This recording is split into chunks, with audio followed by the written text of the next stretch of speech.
ছোট বড়।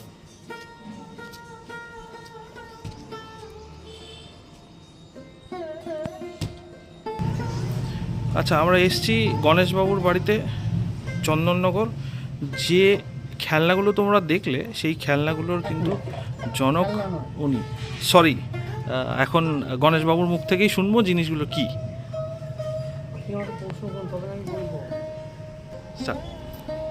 এইগুলো হচ্ছে এক প্রকারের হস্তশিল্প পরিবিভাগ, যেগুলো হচ্ছে আসাম ব্যাম্বুর দ্বারা তৈরি করা হয়। এগুলো সব আমি তৈরি করি। এখনও পর্যন্ত আমার 1,500-2,000-এর ওপরে বিভিন্ন রকমের শিল্পকলা তো হাতে তৈরি করা হয়েছে, এবং আগামী দিনে আরও অনেক কিছুর পরিকল্পনা রয়েছে।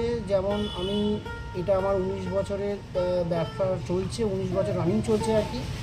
এবার ধীরে ধীরে দেখা যাক কত দূরে এগোনো যায়। আচ্ছা, এগুলোকে আমরা হস্তশিল্প হিসেবে রাখবো, তাই? হস্তশিল্পেরই পার্ট। আচ্ছা, এই যে আমরা দেখতে পাচ্ছি বিভিন্ন রকমের রেলের ইঞ্জিন আছে, ট্রাম আছে, ঘর আছে, এদের বিশেষত্ব কি? মানে চলবে? এইগুলো হচ্ছে 3 প্রকারের। আমি 3 প্রকারটাই বানাই।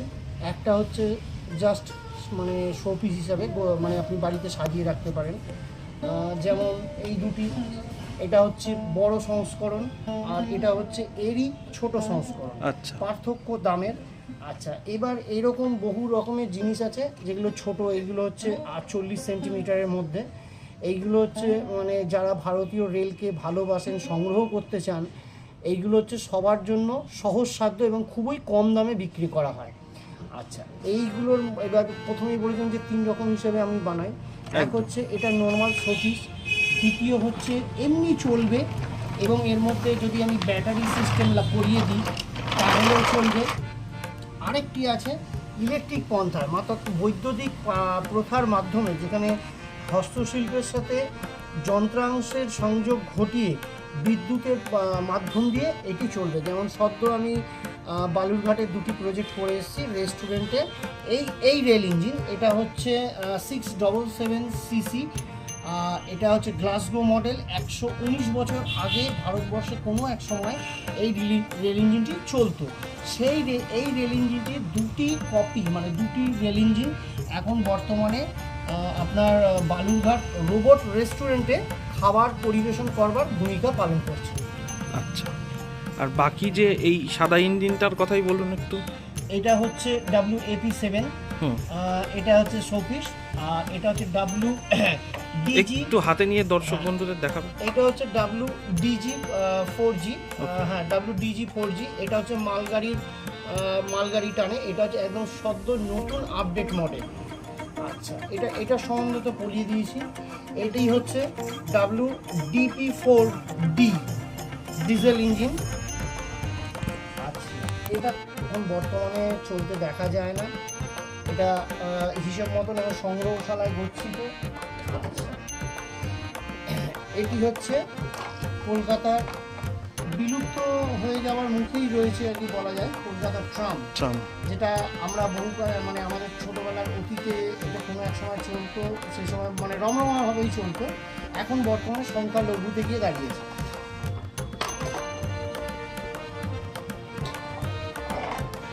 কলকাতার ডবল ডেকার বাস, এটি 2 রকমভাবে হয়। একটা কেবিন থাকে আলাদা, আর একটা কেবিন সমেত থাকে। এটা হচ্ছে কেবিন সমেত, যেটা এটাও এখন বর্তমানে আর নেই, এটা এখন অতীতের গহ্বরে চলে গেছে। আচ্ছা, এটা হচ্ছে নতুন এক ধরনের মস্তিষ্কে দিয়ে বানানো, যেটা নতুন চিন্তাভাবনা বলা যায়, ট্রি হাউস। এটা শুধু ট্রি হাউস না, বা শুধু শোপিসও নয়, এটা রাত্রিবেলা লাইট ল্যাম্পের কাজ করে। মানে আপনি দিনে রাতে সমস্ত ঘরের আলো যদি বন্ধ করে দেন, তারপরে এটাকে জ্বালান, এর মধ্যে দিয়ে যে আলোটা পরিস্পুষ্ট বা বহিষ্কৃত হবে সেটা দেখবার মতন হবে।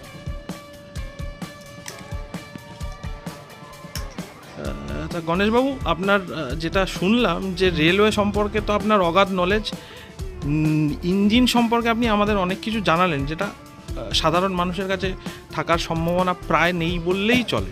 তো এই ইন্টারেস্টটা কোথা থেকে এলো? আমার মনে হয় শুধু শিল্পী হবে, আপনি শুধু বলদের মতন মানে কাজ করে যাবেন, তাহলে সেটা সেই পর্যায়ে যায় না। অর্থাৎ শিল্পতার সত্ত্বের সঙ্গে সঙ্গে আপনাকে চর্চা রাখতে হবে যে কোনো বিষয়। আমি রেল ইঞ্জিন বানাচ্ছি মানে রেল ইঞ্জিন বানিয়ে দেওয়ার পরই স্যাটিসফাই হয়ে গেলাম, তাহলে এটা অর্ধ সম্পূর্ণ কাজ, এটা পুরোটা সম্পূর্ণ হলো না।